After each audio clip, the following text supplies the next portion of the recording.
A gente pode ter criticado durante muito tempo sobre o modelo de jogo que o Arteta escolheu para o Arsenal nessa temporada.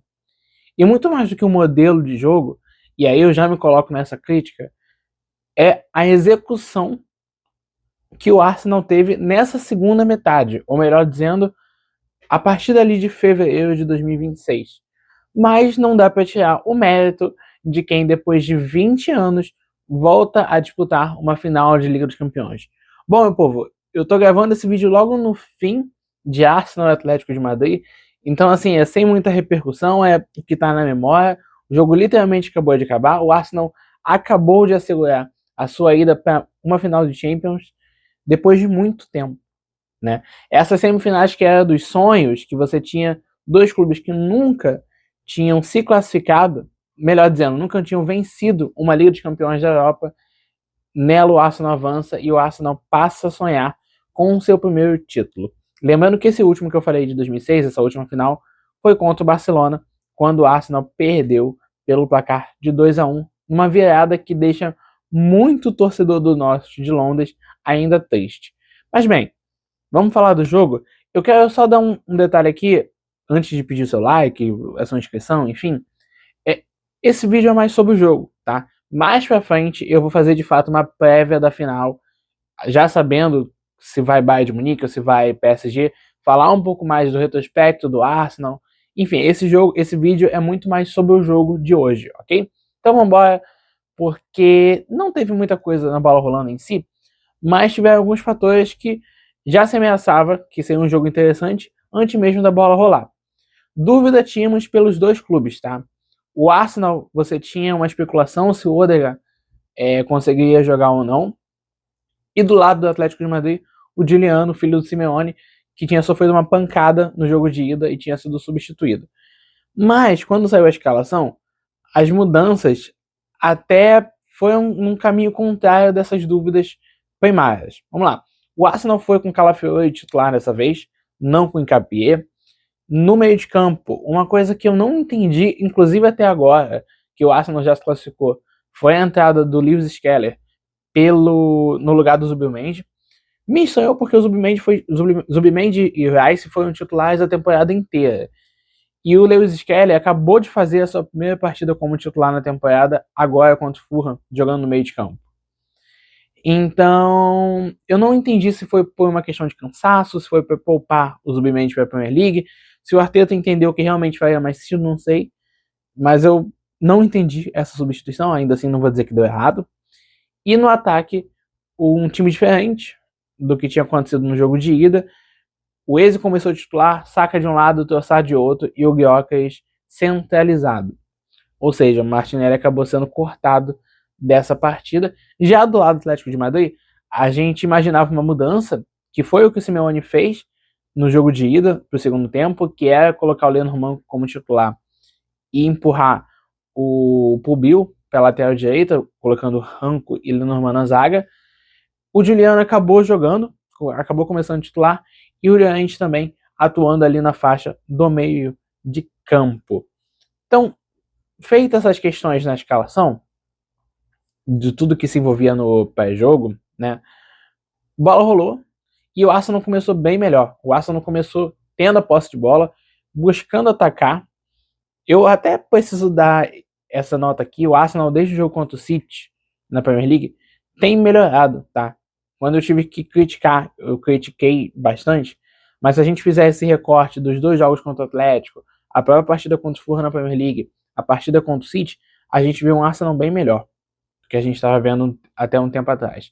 Então o Arsenal começa esse jogo atacando bastante, procurando o gol logo no começo do jogo, mas quem tem uma boa chegada logo aos 7 minutos de jogo é o Atlético de Madrid pelo lado direito do campo. Ainda assim, não deu em nada, mas foi uma tentativa que o Julian finalizou e a bola acabou indo para fora. E depois dali, a gente ainda tem mais uma chance do Atlético de Madrid e o jogo passa a ser do Arsenal. O primeiro lance de ataque marcante que eu lembro é uma bola que o Ben White passa pro Saka. O Saka faz um cruzamento na área, a bola acaba subindo para fora ali da região da área e quem finaliza é o Gabriel Magalhães, levando perigo, mas finalizando para fora. Pouco tempo depois, quem acaba aparecendo é o Lewis Skelly, ali do lado esquerdo do campo, brinca um pouco com a defesa do Atlético de Madrid, entra na área, mas acaba cruzando sem achar ninguém, e o jogo até tem uma diminuída depois desse lance, meio como já se esperava, até porque o jogo de ida também teve seus momentos, mas sem muito ataque no primeiro tempo. Mas no final, lá nos 44, o Gyökeres recebe uma bola por cima, ele consegue tirar a bola do Oblak, que vinha saindo do gol, e cruza para o Trossard. O Trossard demorou, mas bateu pro gol, o Oblak conseguiu defender, e no rebote o Saka estava lá para abrir o placar no confronto e deixar 2-1 para o Arsenal no agregado. O Saka, que veio numa temporada bem difícil, né? Eu falei aqui que ele já não é mais aquele jogador de 2021, 22. Ele sofreu muito com as lesões. Ele também, por vezes, não se encontrou. Ainda que o Arteta tenha dado diversas oportunidades para ele, o Saka, se a gente considerar o tempo que ele não está tão bem, ele jogou pelo lado direito, jogou pelo lado esquerdo, chegou a jogar como falso 9, e foi difícil de encontrar uma boa função para ele, mas hoje ele foi bem. Hoje eu preciso bater palma porque, novamente, foi uma temporada ruim, como todo do Saka, tá? Eu realmente não acho que algum título do Arsenal nesse ano passe primordialmente pelo Saka, mas dessa vez ele teve que decidir e decidiu. O primeiro tempo acaba em 1-0 e, diferentemente do primeiro jogo, a gente volta sem mudança de ambos os lados. Mas ainda assim, quem volta melhor é novamente o Atlético de Madrid. A primeira chance vem de um passe do Lenormand, que achou o Juliano, que acaba driblando o Raya. E assim, no momento meio que improvável, o Saliba consegue chegar e botar essa bola para escanteio. Se não me engano, a bola até pega por último, nos pés do Simeone, do Juliano Simeone. Mas o Saliba fez uma baita aparição também para salvar o Arsenal no que podia ter sido gol de empate. Logo depois, o Atlético ataca novamente, mais uma vez por uma jogada que começa por bola aérea, e a bola sobra para o Griezmann, que acaba caindo dentro da área. A minha impressão ali é que não tinha acontecido nada. Passaram-se os replays e a gente viu que tinha um toque. Então, na real, não seria simulação. Até porque o Griezmann não tomou amarelo. Só que se teve um toque não foi pênalti, porque antes disso tinha sido marcada uma falta do Pubil. Enfim, esse lance eu confesso que não deu para entender muito bem o que tinha acontecido, mas a posse de bola foi dada ao Arsenal no momento que começaram as mudanças para valer. E eu quase enlouqueci, porque foram 6 mudanças de uma vez. No Atlético de Madrid, eu vou precisar explicar as posições aqui, o Molina entrou no lugar do Lenormand, e fazendo com que o Molina atuasse pelo lado direito, o Pubil voltasse a ser zagueiro, o Johnny entrou no lugar do Lookman e o Sorloth entrou no lugar do Juliano. Então o Llorente caiu para o lado do campo para fazer uma função que o Lookman estava fazendo, o Johnny fez uma função mais centralizada e o Sorloth jogou um pouco mais à frente do que estava jogando Griezmann e Álvares.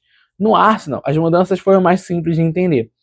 O Nkapie entrou no lugar do Calafiore, lateral, o Madueke no lugar do Eze e também o Odegaard entrou no lugar do Saka, então realmente mais simples, posições mais próximas, né? O Saka que aguentou até quase ali os 60 minutos, é difícil pensar que ele aguentasse mais pelas condições físicas, então valeu, porque como eu falei, ele decidiu quando ele precisou decidir pro Arsenal. Bola rolando, a primeira chance do jogo de volta já é do Arsenal de novo. O Odegaard entra e logo na sua segunda participação com toque na bola, acaba finalizando para fora ali da entrada da área, levando um certo perigo. E aos 66 é mais um ataque do Arsenal, na que talvez tenha sido a melhor chance do time inglês, além do gol, que foi um cruzamento do Nkapie pelo lado esquerdo do campo, que ele achou o Gyökeres marcado, mas conseguindo subir sozinho, acaba isolando e chutando para fora ali na marca do pênalti. O Gyökeres é aquele caso, né? Às vezes ele consegue o mais difícil, mas o mais simples para ele é complicado. Depois desse lance, a gente tem outras mudanças. No Atlético, saem Griezmann e Álvares para a entrada de Baena e Thiago Almada. No Arsenal, sai o Lewis Skelly, sentindo ali. E focando um pouco mais nessa mudança do Atlético, eu não entendi, tá? Eu sei que o Álvares não estava 100%. Essa reta final de temporada, o Álvares está jogando com dor no tornozelo. Isso já é notícia, enfim, já há algum tempo. Mas ainda assim, ainda que ele esteja num sacrifício, eu não sei se é a opção certa tirá-lo de campo. Porque, beleza, o Sorloth é um atacante e tal, mas o Álvares é esse atacante diferente, né? Que faz gols como os 9, mas joga como se fosse uma outra camisa. Então eu não entendi muito bem. O Griezmann, que acabou fazendo o seu último jogo, possivelmente pela Champions, entendendo que ele vai para os Estados Unidos, eu acho difícil ele voltar para um cenário europeu mais competitivo. Mas o Griezmann fez de fato o seu último jogo pela Champions, vestindo a camisa do Atlético de Madrid. Despedida um pouco triste e um pouco aquém do que eu acredito que era o que ele esperava ou torcia, né? Mas vamos lá, a bola volta a rolar e dali a gente já não tem muitas oportunidades de gol. O Atlético até tem uma chance que envolve os jogadores que haviam entrado, tocando para o Llorente, que do lado direito acaba finalizando, mas finaliza fraco, sem muitas dificuldades para o Raya defender. O Raya logo coloca a bola ao jogo, numa tentativa de lançamento lá no Gyökeres, que sofre uma falta do Pubil, que leva o cartão amarelo. Essa falta também não tem nenhum perigo. Na cobrança, o Saliba acaba jogando para fora. E dali o que a gente tem depois é mais o Sorloth tentando finalizar de alguma forma, não conseguindo. E também o Baena finalizando de fora da área sem levar perigo algum. Ainda teve chance do Martinelli entrar no lugar do Trossard, mas o Martinelli também não conseguiu, não teve nem tempo de fazer muita coisa, já que os momentos finais de jogo, ou melhor dizendo, os acréscimos de 5 minutos que a gente teve na segunda etapa, foi só de confusão. Foi de bola sumindo, foi de cartão amarelo pro Calafiori, foi ali na linha lateral, aquela bobeira, o Simeone provocando ao mesmo tempo que ele queria jogo, enfim. Aquelas coisas mais clássicas de uma vitória simples por 1-0, ainda mais num jogo tão importante quanto esse. Então, sim, o placar foi esse, 1-0 Arsenal. O Arsenal, depois de 20 anos, está de volta a uma final de Liga dos Campeões, que mostra, como eu falei, o grande feito desse elenco, o grande feito do Arteta.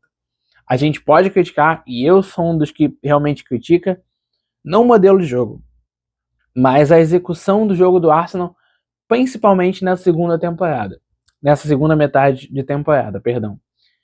Mas se a gente for lembrar do que o Arsenal fez nesse jogo, fez nesse duelo como todo, fez agora na Premier League, depois que o City começou a assustar, e mais do que isso, lembrar da campanha invicta que o Arsenal tinha feito quando jogou com seus titulares, né, na Champions, a gente vê que esse time de fato mereceu. E que aquela liderança não foi à toa.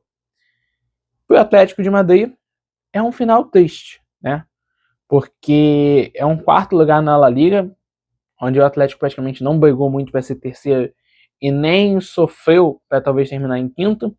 É um final extremamente decepcionante na Copa do Rei, porque perde nos pênaltis para a Real Sociedad, e é uma final decepcionante na Champions, não por chegar onde chegou, porque a semifinal para o Atlético de Madrid ela é demais. Acho que ninguém colocava o Atlético de Madrid entre os semifinalistas dessa edição de Liga dos Campeões. Mas se a gente entender o sonho, se a gente entender a mudança de jogo do Simeone, se a gente entender o peso de ser a última temporada do Griezmann, talvez esse sonho tenha feito essa esperança, essa expectativa ser elevada. E ela não foi alcançada. Mas bom, meu povo, Arsenal classificado, 1-0, 2-1 no placar agregado. Quero saber o que você achou desse jogo. Quem você espera que se classifique amanhã e vai fazer uma final de Liga dos Campeões contra o Arsenal. Não esquece de deixar o like aqui no vídeo, se inscrever no canal caso você não esteja inscrito e também ativar as notificações para continuar recebendo os vídeos. Esse que é o meu último vídeo antes do meu aniversário de amanhã. Então eu vou ficando por aqui. Fui!